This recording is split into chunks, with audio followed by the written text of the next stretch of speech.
7వ అధ్యాయంలో 5వ అధ్యాయంలో సువార్తలో ఆ కొండ మీదకి ఎక్కి ఎన్నోసార్లు ప్రసంగాలు చేశాడు. ధన్యతల కొండగా దానికి పేరు వచ్చేసి.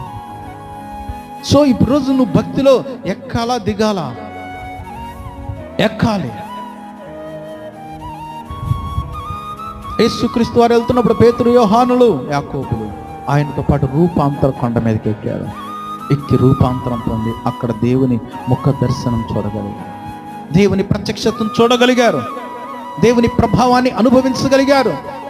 మరి ఈ రోజున మనం ఎక్కుతున్నామా దిగుతున్నామంటే దానికి కారణం అసూయ ఉందో, పగ ఉందో, కుళ్ళు ఉందో, ఇంకా వేషధారణ ఉందో, సమస్తమైన దుష్టత్వం ఉందో, దూషణ మాటలు ఉన్నాయో, ఏమున్నాయో మనలో, అవన్నీ మాని క్రొత్తగా జన్మించిన శిశువును పోలి రక్షణ విషయములో ఎదగాలి.